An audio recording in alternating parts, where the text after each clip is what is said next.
नमस्कार किसान साथियों, जैविक खेती यूट्यूब चैनल पर आपका स्वागत है। और जब अपन जो किसान खेती करते हैं तो अपना सनातन धर्म ही खेती है और खेती ही पूजा है और खेती ही अपना कर्म और धर्म है। क्योंकि अब जो किसान इस भारत देश में जो खेती की प्रणाली चली आ रही है तो ये धर्म माना गया है, पूजा माना गया है कृषि को। और सब किसान साथी अपनी अपनी खेती को करते हैं। तो धर्म एक पूजा है और खेती करना एक भी पूजा है। तो किसान साथियों, जो भी लोग खेती करते हैं आज और पिछले दौर से करते आ रहे हैं, पिछली पीढ़ियाँ भी करते आ रही हैं, तो इसमें क्या है कि जो भी लोग खेती करते हैं तो वो एक सनातनी कृषि है जिसकी अपन पूजा करते हैं। तो पूजा करते हैं किसान साथियों, तो इस खेती में अपने को जो अपन रसायन यूज़ करते हैं और जो केमिकल यूज़ करते हैं, तो ये एक मतलब अपन एक इस माह को खेती करते हैं, पूजा करते हैं। और इसमें अगर रसायन और केमिकल डालेंगे तो अपन कहाँ से पूजा कर रहे हैं किसान साथियों? बताओ कहाँ से पूजा कर रहे हैं? और सभी किसान साथी इस कार्य में हमेशा जो पीढ़ियाँ बीत गई है वो भी इस धरती माँ के मतलब जो कृषि करते थे, धर्म के आधार पर कृषि करते थे, पूजा करते थे इसकी, वो भी आज भी जो पीढ़ी आ रही है वो भी खेती करती है। तो इसमें दौर क्या चेंज हुआ के साथियों कि अपन जो खेती करते हैं तो वो जो आजकल जो किसान आधुनिक खेती करता है और जो मतलब कि पिछली खेती करने में ना अभी खेती करने में बहुत फ़र्क है किसान साथियों।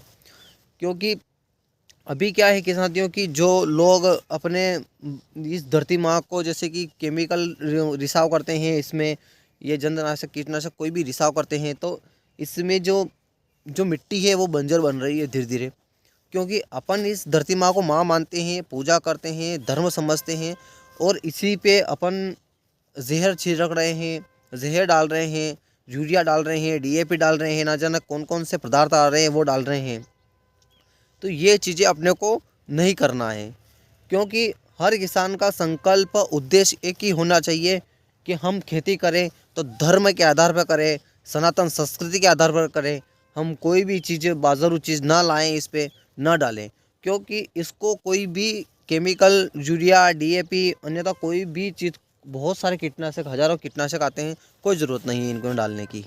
और किसान साथियों, आपको धर्म के आधार पर खेती करना है, सनातन संस्कृति के हिसाब से खेती करना है। कोई भी अपने को किसी भी चीज़ के बहकाव में नहीं आना है। हर भारतीय किसान का ये लक्ष्य होना चाहिए को अपने को खेती करना है बिना केमिकल, बिना डीएपी। और आजकल जो जैविक खेती के बारे में बताते हैं वो अपने स्वार्थ के लिए बताते हैं किसान साथियों। क्योंकि पता नहीं क्या क्या डलवाते हैं, आपका दिमाग भी नहीं चलता होगा, पता नहीं क्या क्या डलवाते हैं, क्या क्या तैयार करते हैं। पर इसमें केवल सूक्ष्म जीवाणु की कमी है जो अपने को पूर्ति करने के लिए जीवा अमृत बनाना है। वो 3 से 4 अपने मतलब अपने अनुशासन के अनुसार डालना है उसको। 3 से 4 साल, 5 साल, उसके बाद सूक्ष्म जीवाणु की पूर्ति हो जाएगी। उसके बाद कोई भी चीज़ नहीं डालना है कि साथियों। क्योंकि अपने आसपास खेत में पेड़ होना चाहिए, मतलब 1 एकड़ की ज़मीन में कम से कम 3-4 पेड़ होना चाहिए अलग अलग जगहों पे। तो वो सूक्ष्म जीवाणु की कभी कमी नहीं होगी, तो इस खेती में कोई भी चीज़ की कमी नहीं होगी। आप जहाँ तक केमिकल का यूज़ करोगे धरती बंजर बनती जाएगी। और केमिकल यूज़ करना बंद कर दिया आपने, जैसे खरपतवार उगेंगे और आप जीवा अमृत डालेंगे तो वो खरपतवार और जीवा अमृत हुमस की मात्रा जो बढ़ाएगा। उसमें आपको कम पानी, अपने जो फसल में पानी देते हो तो वो कम देना पड़ेगा अपने को। और जो अपने सूक्ष्म जीवाणु की जो संख्या बढ़ जाएगी। तो 17-18 जो भी पोषक तत्व चाहिए इन पौधों को, जो अपन फसल कौन सी भी बोए, लहसुन प्याज कुछ भी बोएं, तो उसमें पूर्ति हो जाएगी। और 78% तो अपने नाइट्रोजन हवा से मिल ही जाएगा। तो किसान साथियों, वीडियो देखने के लिए धन्यवाद। जय हिंद, जय भारत।